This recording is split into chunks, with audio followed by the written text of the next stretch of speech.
Nation against nation, brother against. Good evening and welcome to Deliverance Church Langata. This is the Biblical Perspective Program. We gave a promise that there's something we need to follow up with a long-time friend, Bishop Dr. Masika, and we will just go right into some of the issues we never brought in the last program. And karibu sana. Thank you very much. Karibu Thank you sana. very much. Thank you. One of the things I really want us to discuss, because you have an authority because of working among us, the Pokot people.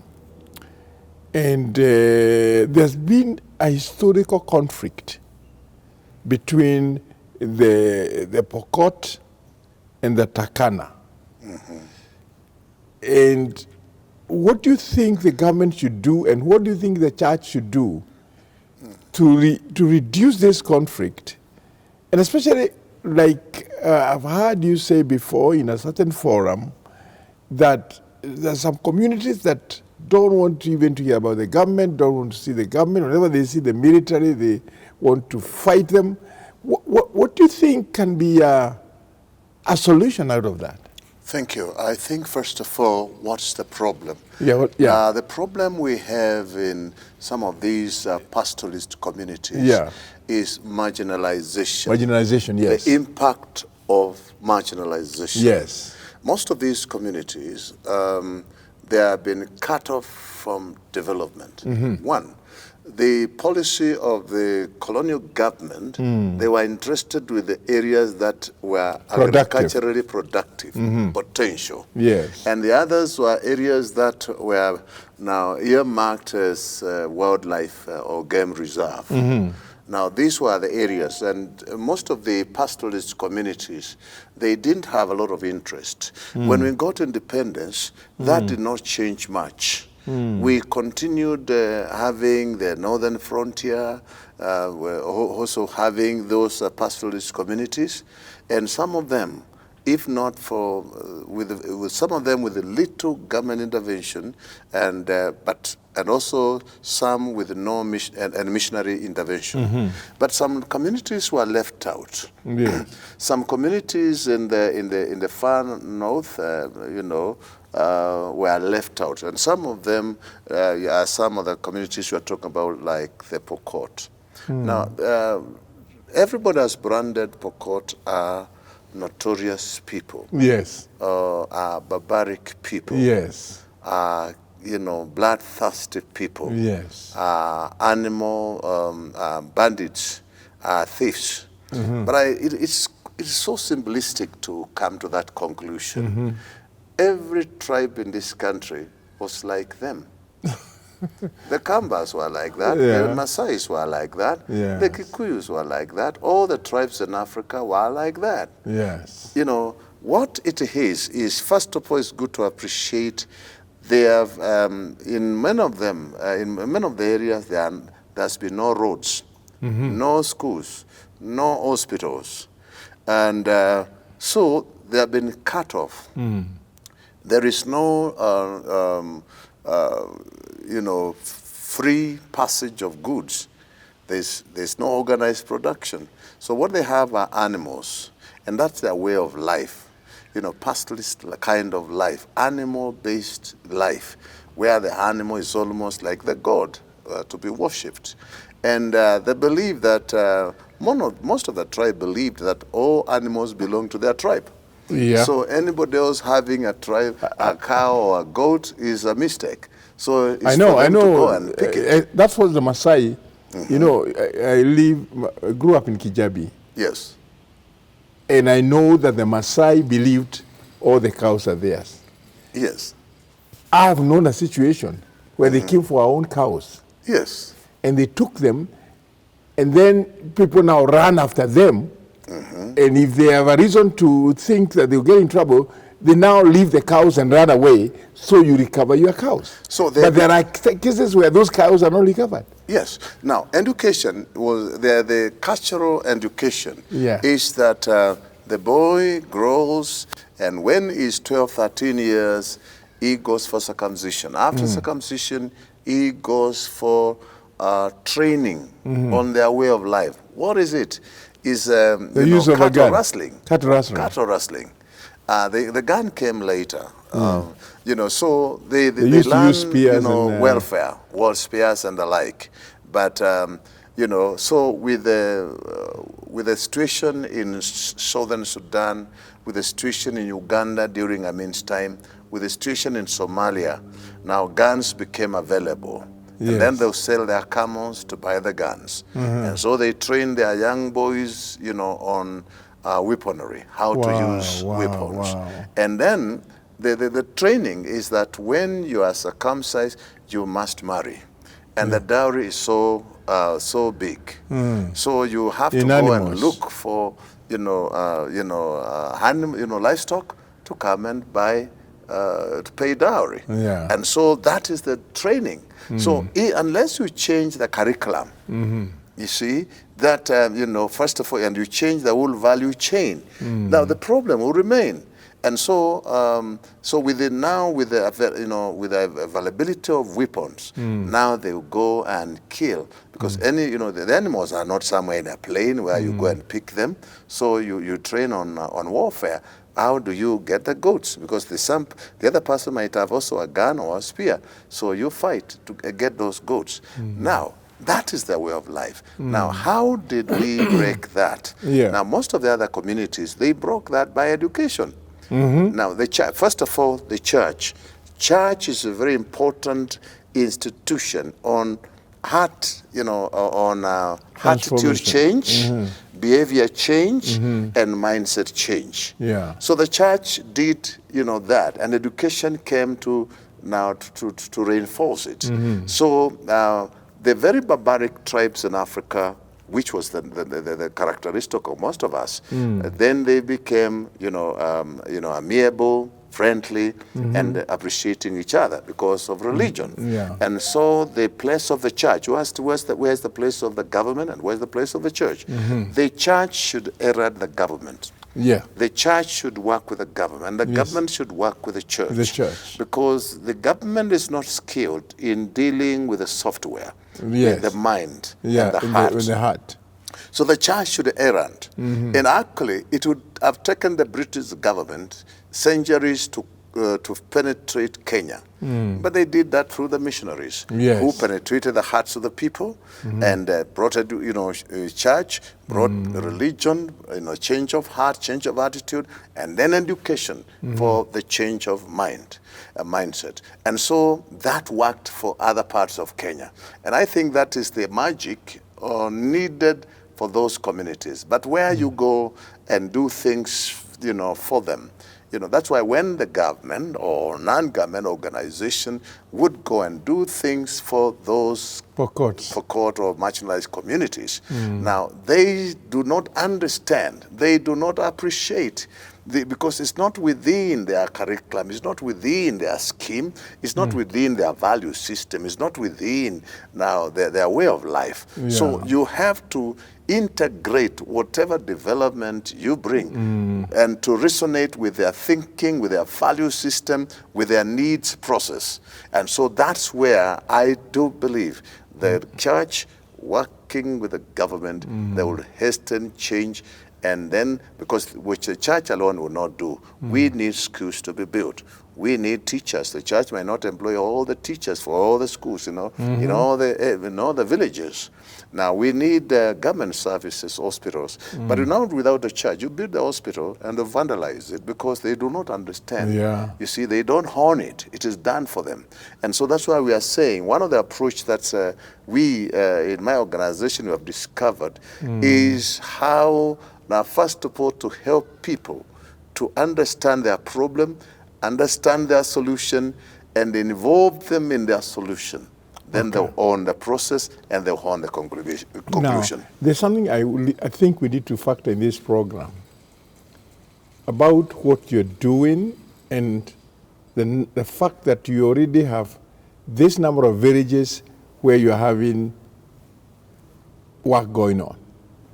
Work based on the church, and the church being the avenue through which education, hospital, and the need that is there. You say that you're talking about like over 200 villages? Well, in You are now in 42? Is it, 52. You are in 52 right now. Yes.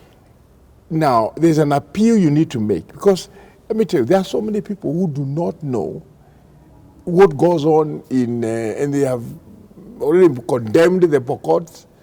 They are barbaric, they not be helped. But you see, you yourself now are working among them, and they have already considered you their friend. You see, the problem we have is sensationalization of issues. Yes. For example, now when you say Pokot or Turukana, it's like you are saying a primitive, person. It's like you are saying a barbaric person. Yes. Now, I think that is on the face value. Yes. The truth is that the Turukana are very loving people. Yes. Pokot are very loving people. Yes. They like visitors. Yes. They like strangers. And they welcome them. Yes. For example, I've been in Pokot and even both West Pokot and East Pokot. And everywhere I go, I find the elders organizing for a goat to be slaughtered. They're organizing to do this or that. Very friendly, very welcoming. Yes. Because I came as a friend. I came as one who identified with them. And together we are solving our problems. Yes. So, but if I came with this approach that you are poor, you are barbaric, you are ignorant, and then I do things for you, I've been there for 8 years now. I would have either been fed up, or they would have fed up with me. But every time we are growing, we began in 3 villages, 12 villages, 20 villages. Now we are in 52 villages, and we are moving. Now, every year we are moving to, sometimes the villages who come to us asking so that we go to them, and so that the number of villages is growing. It's no longer even, I'm sure by now it's not 52, because we handed, a village in Silale, bordering Samburu and Turukana. Yes. So, and they are still, when we were there, other villages leaders came, ask us to go to their place, but of course we don't have resources to go everywhere at the same time. And so what I'm saying is that our approach is that when we realize these people are marginalized, we first of all now ended engagement with the county, both West and also Baringo. And we have a standing MOU with Baringo County, where East now Pokot, which is larger, where which was quite a number of people and most marginalized, and we are working together. We did that recently in the month of July, and so we have been working informally together, but we will now intend to work together so that we can hasten. Because when the church is there to pacify the people, the church is there to help them to internalize their needs, their problems, and also their way of solving the problem. So anything now coming to them, they will appreciate, because they now know their need, and they know they have decided where they are going together. So we help them to know where they are, their identity, and to know their objective, where they need to go, where they need to be, and where the other Kenyans are. So they are very excited. They are, especially when we train them, when we train them to empower them. They are very excited. They are very intelligent, by the way, very loving.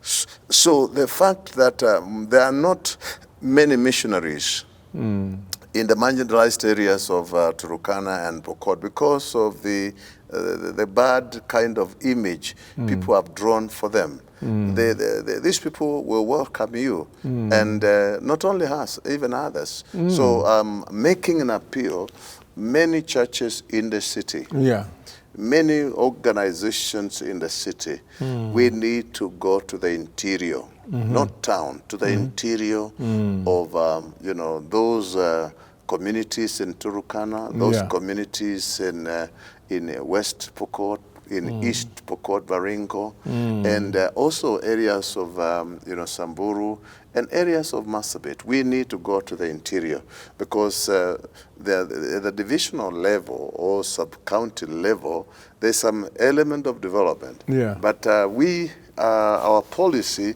we do not go to sub-county, headquarter. We go to the deep where the need is. Where the need and is. then we will come, finally, we'll be at the sub-county, headquarters. So we do the opposite. You go where and that's how our first missionaries did. They did not go to towns. Yeah. They went to the villages. Most of the mission stations, Kikuyu was not anywhere. Yeah. Where they went for mission. Kibwesi, where the first missionaries came, was just a bush. So Even we Kijabe. don't. Kijabe was just a forest, place.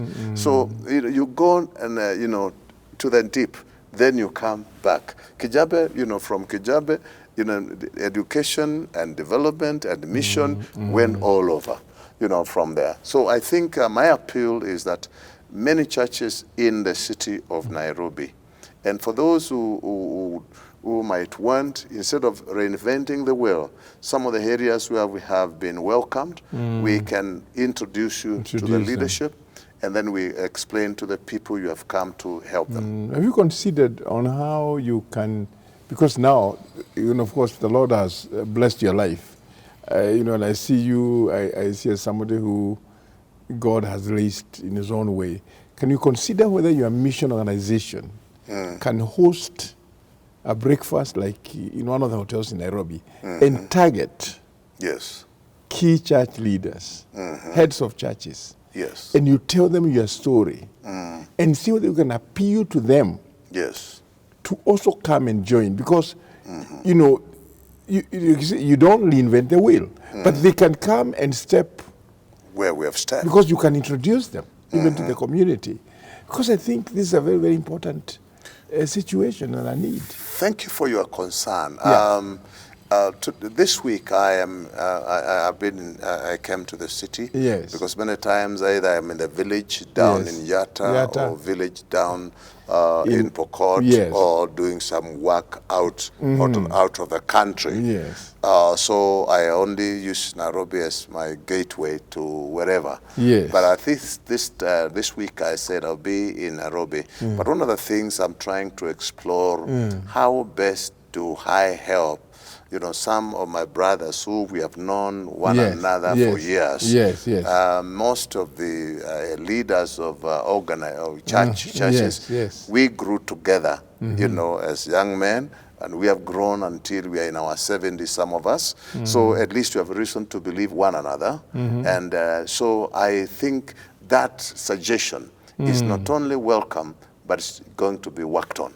I think it will be very, very helpful, because if the church in Kenya, I wish we could understand how our mandate is clarified in the Holy Scriptures, but you have said something that should be restated again and again, which the government understood. There are things they cannot succeed unless they walk through the church.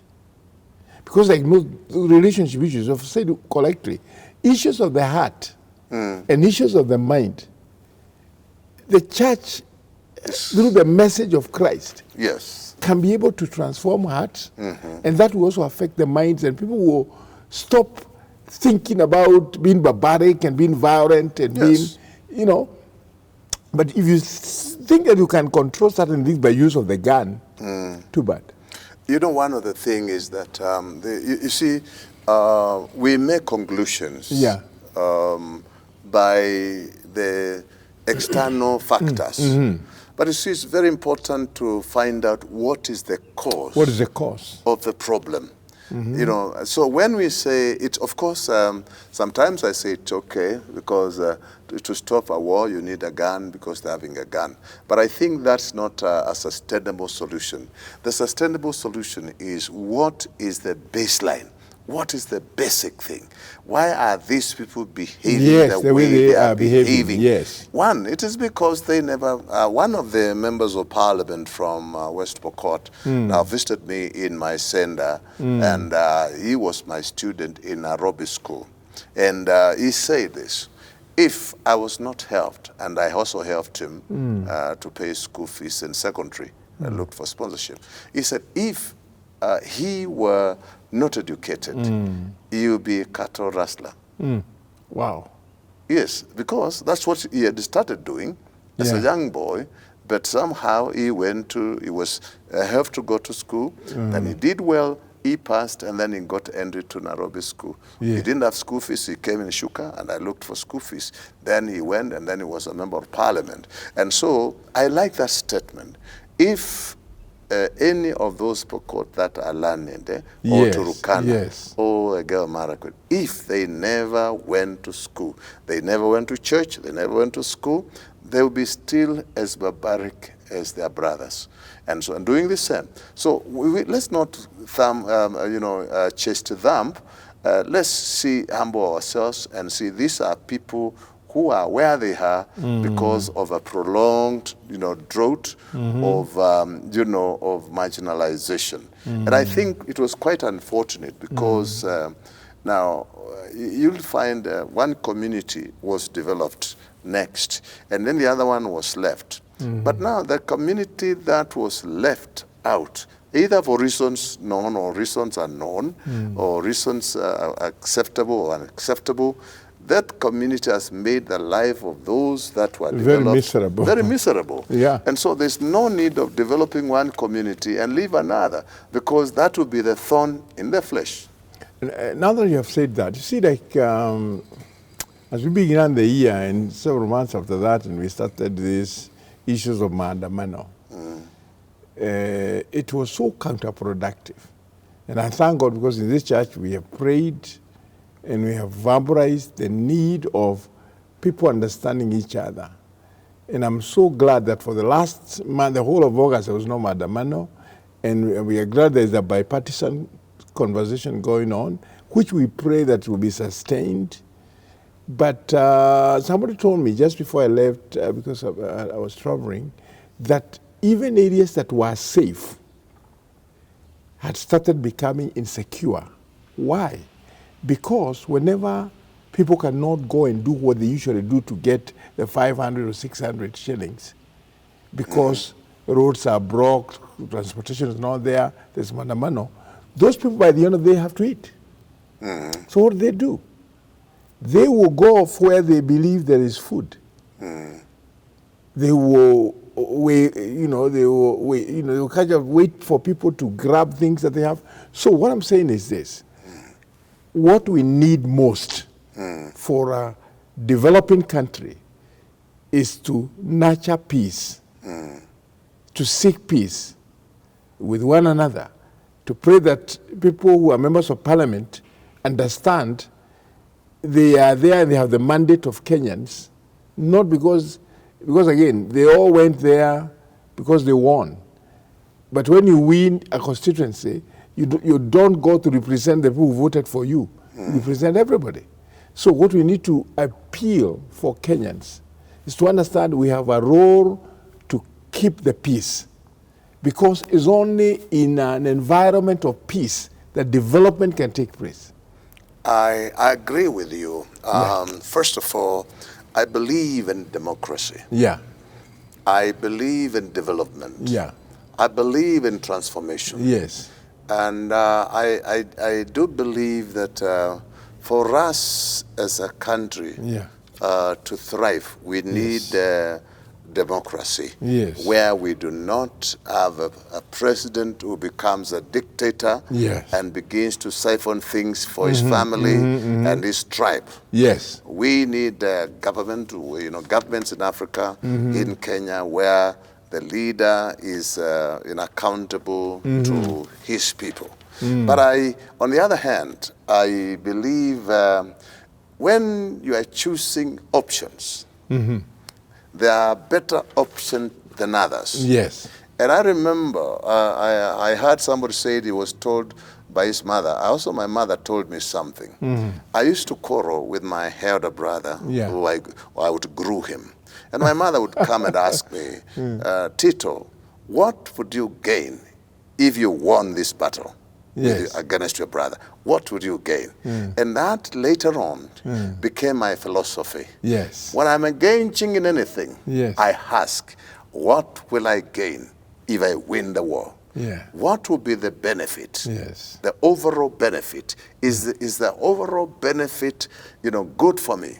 And so I've been asking, when we have, we are agitating for change, Yes. can we use means which do not affect Yes. the people Yeah. who elect us, Who elect the us. people who matter, who Yes. are the populace? And when we are agitating for whatever change, which I support, can we take into account that there is the national economy?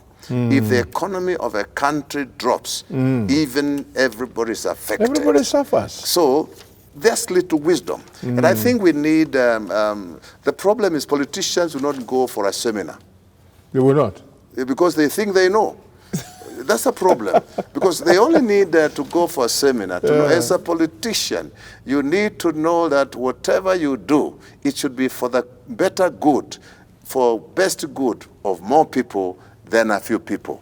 And this is where I will not say mandamano, no mandamano, but is it the best option, Yeah. to bring democracy? Is it the best, to bring change, the desired change we want? And I'm sure this is not. Why did we go to school? Yeah. Why did I spend years and years teaching? Yeah. As a principal. Yeah. We were teaching people so that they can reason They can listen. and see what is the best What's the best option of achieving of the achieving objective. the objective? Yes. Yes, I will not support dictatorship. I will support democracy. Yeah. But I will not support Mandamano, I will not use the word, Yeah. because it belongs to some people, and I don't want to challenge them You don't want to directly. challenge them directly. I want to say, Yeah. is there no better option? Yeah. Are there no some intelligent people who Among can them, who can among come out, yeah. with a better solution to I like to achieve that. what they want? I like that. As we draw to the close of the program today, the Word of God does encourage us to be people who are peacemakers. Matthew 5:9. Blessed are the peacemakers, they shall be called the sons of God. You and I have a responsibility.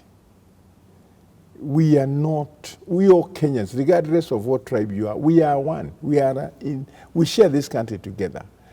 And we need to find a way of reasoning instead of talking at each other, we talk to each other. That is why we all should be praying. And I think there was, some religious leaders who are telling the bipartisan group, priests, whatever you're doing, you're not doing for your own stomachs. You're doing for the interest of Kenya. So we urge that there will be no hard-line positions taken so that there can be peaceful resolutions that will be developed from the technical teams and for the people who are meeting at the Bomas. Our prayers are with you. What we want is for a country where peace will prevail.